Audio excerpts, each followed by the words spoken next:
Quick disclaimer. Information in this podcast is for general informational purposes only and is not intended to be treated as medical advice. Always consult with your healthcare team before making changes to your diet, lifestyle, supplementation, or medication.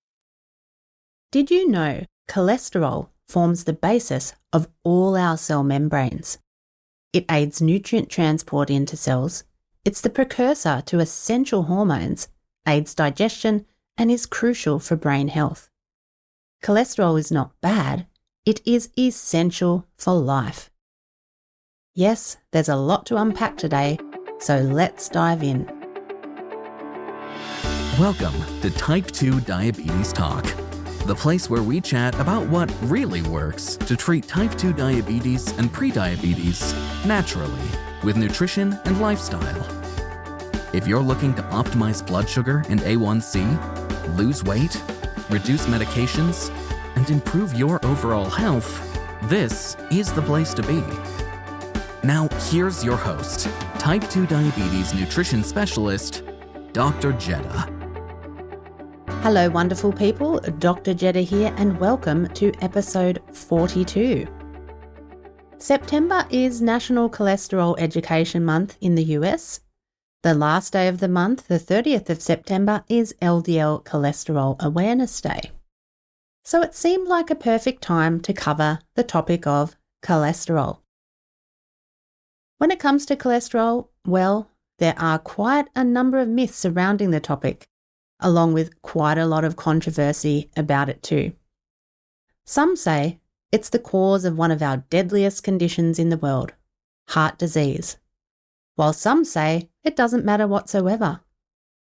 The truth probably lies somewhere in the middle. Why is this? Well, much of the research shows contradictory results. Some of the research during the 50s established inaccurate hypotheses that became the status quo. Other research over the years has been distorted.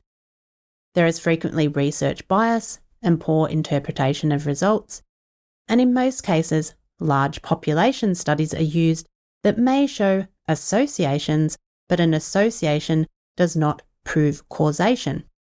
So many studies can't be said to provide actual proof of anything. In addition, we hear a lot of propaganda from the media about cholesterol. We also see common narratives perpetuated. And, well, there are pharmaceutical companies with vested interests in maintaining common narratives. Yes, there's a lot tied up in it. The reality is, many of the messages we've all come to believe are true are overly simplistic, and the truth is, for the most part, cholesterol is widely misunderstood. We could go down the rabbit hole trying to dissect this, but creating more confusion is not what we want to do. When I sat down to plan this podcast, I wanted it to be about the practical steps you can take to bring high cholesterol levels back on track. But I had a feeling we may have to do a part 1 and part 2 on the topic of cholesterol, because it's difficult to say, all right, it's okay to eat eggs even though they're high in cholesterol, without first diving into the myths and misunderstandings about cholesterol. It's only when you get a better understanding of cholesterol and your body that you can leave common narratives and perpetuating outdated myths behind and move forward in a sensible way that will support better cholesterol and improvements in your overall health. And without that contextual background, it's easy to stay stuck in those perpetuating myths. So what we will endeavour to do today is chat about what cholesterol actually is and its role in our body, plus bust a few of the predominating myths. And in our next segment on cholesterol, coming soon, we'll chat about practical nutrition strategies to bring high cholesterol levels down. I just want to emphasise that all things here on Type 2 Diabetes Talk, it's all about evidence over opinion. We're not here to perpetuate these myths and common narratives, but to share the facts of real science and try to get to the bottom of the real truths about what really works. That's what we've been focused on for over a decade, as there is way too much propaganda and dominant narratives that are inaccurate or grossly disproportionate. The information shared here comes from peer-reviewed research or from medical doctors and researchers who are experts in the area of cholesterol and metabolic health. As always, you can find this information and further resources on our website at type2diabetestalk.com alongside episode 42. And for our members, you can find all our cholesterol info and resources inside the members' library. It makes sense that we should start at the beginning by answering the question, what is cholesterol? Many people might say that cholesterol is a type of fat in your blood that can build up in your arteries, leading to plaques that cause heart attacks and strokes. That's a very oversimplified version of something that is quite complex. Cholesterol is a lipid, a fat, synthesized by every cell in our body. And while we often think of cholesterol as bad, the fact that it is synthesized by every cell in our body indicates how important it is. In fact, without cholesterol, there would be no life. We would die. Cholesterol is essential for the creation of cells. Cholesterol forms the basis of all our cell membranes. Cholesterol allows transporters to cross the cell wall. For example, transporters that provide nutrients to our cells. Cholesterol is the precursor to hormones like vitamin D, cortisol, estrogen, and testosterone. Cholesterol is essential for bile acids that aid in the digestion of foods. Cholesterol is crucial for brain function. We absolutely need cholesterol for many essential physical functions. Even though all cells make cholesterol, all cells are not capable of creating the cholesterol they need, so our liver synthesizes cholesterol. The issue is cholesterol needs a method of transport. As it's a lipid or fat, it's insoluble in our bloodstream. The vehicle that transports cholesterol around the body is called a lipoprotein. Basically, cholesterol is a molecule that travels through the bloodstream on proteins called lipoproteins. Despite commonly held assumptions, there is no good or bad cholesterol, only cholesterol. The name of lipoprotein purely explains its density. LDL stands for low density lipoprotein, while HDL stands for high density lipoprotein. Think of lipoproteins as the courier responsible to carry various cholesterol packages around the body to where they are needed. To emphasize, the lipoproteins carry cholesterol molecules. They're not actually cholesterol, even though we call them that. The mechanisms by which the lipoproteins act, or some of the things they do, is different. For instance, the LDL couriers a lot of packages from the liver, moving them around the body to provide the building blocks to the body so the body can do its job. As one example, hormones are built from a cholesterol backbone, so a courier might drop off packages to help with hormone production. HDL is the reverse transport courier, picking up packages, excess cholesterol from tissues, for example, and HDL transports them back to the liver for processing or excretion. So as you can see, the lipoproteins do different jobs, the mechanisms by which they act. LDL couriers drop off a lot of packages around the body. HDL couriers are the reverse transport courier, picking them up and taking them back for processing or excretion. The next question to answer is, why would LDL be labelled as bad cholesterol? Firstly, the mechanism by which LDL acts has placed it as a bad player. After all, it's the one dropping off packages into our cells and arteries, while HDL is the one picking them up and cleaning up any mess, so to speak. Secondly, the concerns have arisen from data that's come out of large population studies. that have shown an association between higher LDL and heart disease. That can't be denied. The association is there. But population studies can't prove anything, as association does not mean causation. And it's an overly simplistic way to look at LDL because we now know there are different types of LDL, some of which are neutral, others which are harmful. A single snapshot from a lab test saying your LDL is high doesn't tell you anything about the functionality of that LDL or your cardiovascular risk. Among other things, what's needed is to evaluate the risk of your LDL load through an extended lipid panel, which may include ApoB or apolipoprotein B, which can show the total number of atherogenic particles. It can also indicate the particle number and size, which can provide insights on the functions of LDL and HDL lipoproteins, and LPA or lipoprotein levels, which measures a specific type of LDL particle. Yet, that's not something most GPs will assess, basing most of their decisions on that single snapshot view. But you can request an extended lipid panel, and there are many labs that provide these tests. Coming back to LDL, not all LDL is created equal. With LDL, there are large buoyant particles and small dense particles. Large buoyant particles are neutral for cardiovascular health. If your LDL is high but your profile shows large buoyant particles, there is no cause for concern. Small dense LDL particles are the concern. Since these are dense, these are the ones that can get under the cells in the lining of arteries. They can become oxidized and spark an inflammatory response that may lead to plaque formation and eventuate in heart disease or stroke. HDL, on the other hand, is thought of as the good cholesterol.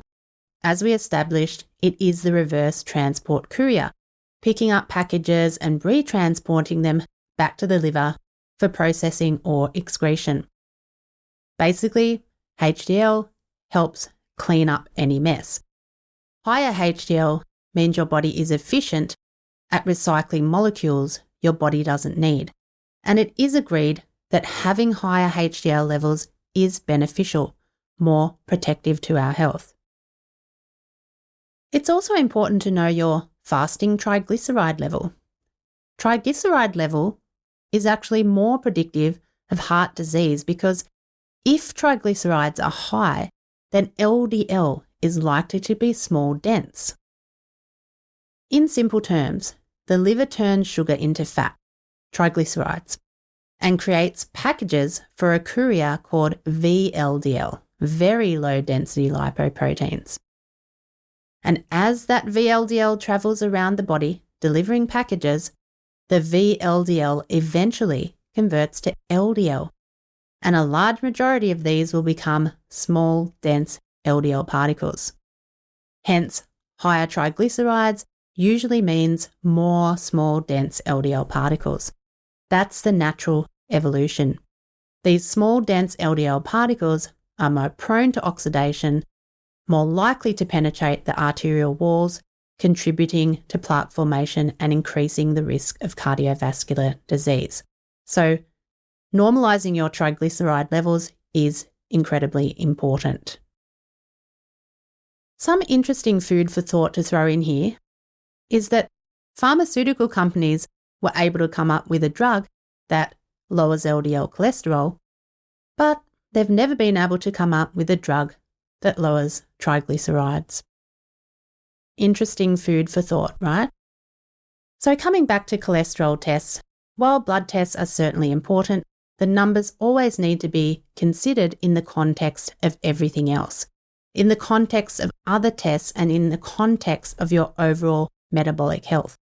For instance, your blood glucose, your fasting insulin levels, and assessing your level of insulin resistance, among other things. Numbers are indicators that give us pieces of a puzzle. On their own, they mean very little. It's only when we connect the dots that we're able to see the picture clearly. It's time to leave all the noise and confusion behind and get proven, practical solutions that really work. Understand your diabetes and exactly what to eat to keep your blood sugar stable, lose weight, and reduce medications. All this and more is possible with Dr. Jetta's scientifically proven T2 diet program. Take charge of your diabetes health and join the program today. Visit type2diabetestalk.com/programs. The third question to answer is, why is high cholesterol so common among people with pre- and T2 diabetes? In previous episodes, you've probably heard me talk about the fact that pre- and T2 diabetes are conditions of altered metabolism. High blood glucose, high insulin levels, and insulin resistance all play havoc in the body. For this reason, it is common to see altered cholesterol levels, which frequently looks like high triglycerides, low HDL, and either normal or elevated LDL. Because of an altered metabolism, your body has changed the way it metabolizes and uses nutrients, and that includes metabolizing and utilizing fats. We need to address the underlying issues and correct and reverse the altered metabolism. As we often speak about, everything is connected. The high glucose, the high blood pressure, the high cholesterol, they're not independent of each other. They are all connected. The next thing we need to chat about are some of the pervading dietary myths about cholesterol. So myth 1, dietary cholesterol directly increases blood cholesterol.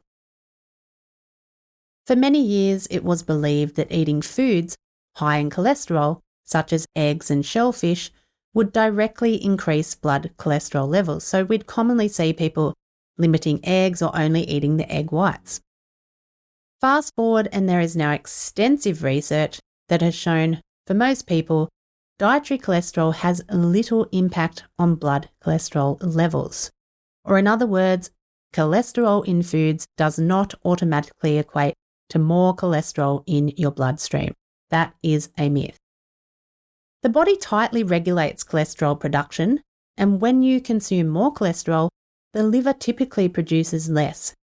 And foods such as eggs, which do contain a high amount of cholesterol, have no negative impact on cholesterol, and if anything, they can help to boost HDL levels. We covered eggs in episode 13, so go back to listen to that because there's a lot of interesting information in that episode. Myth number 2, cholesterol in the diet is a concern. Over the years, the dietary recommendations said we shouldn't eat more than 300 milligrams of cholesterol each day. Hence the reason many people avoided eggs, as they contain 180 to 200 milligrams of cholesterol per egg. As we just established in myth 1, dietary cholesterol does not directly increase blood cholesterol. The guidelines to limit cholesterol were never based on solid evidence. Subsequently, back in 2015, the American Dietary Guidelines Committee had to remove the concern about cholesterol from the dietary guidelines, stating, and I quote, "Cholesterol is not a nutrient of concern for overconsumption." Subsequently, we've seen guidelines across the globe change in terms of their view of dietary cholesterol. We do not have to worry about the amount of cholesterol in foods. That's a myth, period. It does not, in most cases, increase blood cholesterol levels in our body. Myth number 3, all LDL cholesterol is bad. I think we've busted this myth already, but I wanted to highlight it here again. There is no good or bad cholesterol, only cholesterol.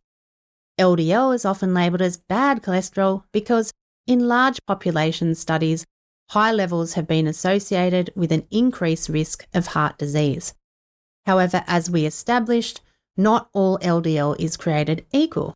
There are different subtypes of LDL, with small dense LDL particles being atherogenic, more likely to cause plaque formation, than large buoyant LDL particles. Simply measuring total LDL cholesterol doesn't provide the full picture of cardiovascular risk, and it's essential to understand the particle size and number for a more accurate assessment. Myth number 4, eating fat raises cholesterol levels. This myth stems from the idea that fats are bad for heart health. However, not all fats are created equal. Now, the topic of fats is a big one, a huge one, and we're going to reserve going into this in detail for another episode. But let's just put a few facts straight so we can get past this myth. Over the years, we've all been led to believe that eating fat is bad, and as a consequence, we've been pushed toward eating low-fat diets. And in particular, something that gets pushed a lot is that saturated fat is bad and polyunsaturated fats are good. Briefly, research does support monounsaturated fats as being some of the best fats for us. We're talking about foods like avocados and olive oil. These can help improve our cholesterol profile by helping to increase HDL and changing LDL from small dense particles to those larger, more benign particles, which is of course what we want. Saturated fats have long been demonized, unnecessarily. Overall, there is no significant evidence for concluding that dietary saturated fat is associated with an increased risk of coronary heart disease or cardiovascular disease. Saturated fat comes from natural food sources that are nutrient dense, and it's not something to be feared. That's all we'll say about that until another time, as there's a lot to debunk on this too.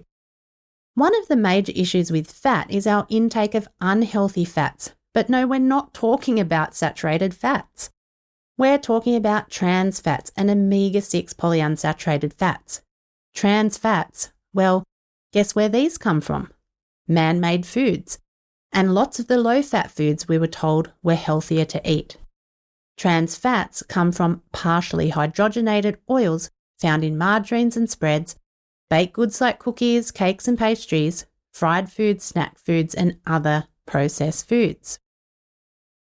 Another thing is the excessive amount of omega-6 polyunsaturated fats that are used in processed foods. Low-quality oils like soybean, corn, safflower, and cottonseed. And these play a role in inflammation and LDL oxidation that can negatively impact cholesterol levels. So it's this imbalance of fats, particularly the overconsumption of omega-6 fatty acids and trans fats, that contributes to cholesterol issues. Myth number 5, low-fat diets are the best for lowering cholesterol. For decades, low-fat diets were recommended to lower cholesterol and reduce heart disease risk. However, evidence has shown that low-fat diets are, well, not necessarily the best approach. In many cases, reducing dietary fat leads to an increased intake of carbohydrates, particularly refined carbs, which can raise triglycerides and lower HDL cholesterol. In addition, when people substitute low-fat products, they frequently consume more sugar, more carbs, more trans fats, and more omega-6 fats, all of which are not best practice for a healthy cholesterol profile or a healthy metabolism. A low-carbohydrate nutrition plan, such as we're always discussing here on Type 2 Diabetes Talk, is more effective for lowering cholesterol. The common outcomes we see in people are dramatic improvements in their cholesterol profile, with lower triglycerides. That's good because remember, these are carried around the body by VLDL and then can turn to small dense LDL. We see higher HDL. That's great, as it means your metabolism has improved and is becoming more efficient at recycling molecules your body doesn't need. And we most often see lower LDL as well, with LDL particle size frequently increasing to those large, fluffy, buoyant particles as well, which is great because these are neutral and don't pose cardiovascular risks. Being that we have covered a lot today, let's just go over this in summary again. Cholesterol is an essential molecule that plays a crucial role in many bodily functions, from forming the basis of cell membranes to aiding in hormone production and digestion. And despite its importance, cholesterol has been widely misunderstood, leading to the perpetuation of myths that have shaped dietary guidelines and public perception for decades. We've explored how cholesterol is transported in the body by lipoproteins like LDL and HDL, and how the simplistic labels of good and bad cholesterol don't capture the full picture. LDL isn't inherently bad. It's the small, dense LDL particles that pose a higher risk for cardiovascular disease, while large, buoyant LDL particles are generally neutral. On the other hand, HDL's role in reverse cholesterol transport makes it protective against heart disease. We've also debunked several common dietary myths, such as the belief that eating dietary cholesterol directly impacts blood cholesterol, or that all fats are bad for your heart. The truth is more involved and complex than that. Saturated fats from natural sources aren't the villains they've been made out to be, while trans fats and an excessive intake of omega-6 fatty acids from processed foods are the real culprits in cholesterol-related issues. As we conclude this episode, the key takeaway is that understanding the complexities of cholesterol and how it functions in your body is essential for making informed choices when it comes to diet and nutrition, and when it comes to medication too. And for our members, remember you can head down to the Members Library to search for cholesterol resources, and there are several resources available there. And also look for the resources alongside episode 42. And we will be doing a follow-up segment on cholesterol sometime in the very near future, where we'll cover the practical nutrition strategies to help manage cholesterol levels effectively. I hope you've gained some valuable understanding about cholesterol in this first part of the cholesterol series, shall we say. Again, thank you so much for joining me. Until next week, take care. Dr. Jeddah, over and out. Thanks for tuning in to Type 2 Diabetes Talk. Please subscribe to the show on your favorite podcast platform. And for episode replays, episode notes, and more, visit type2diabetestalk.com. New episodes are available Tuesdays, 10 a.m. US Eastern Time, or your time zone equivalent. Thanks again. We're truly grateful to be a part of your life and help make a real difference.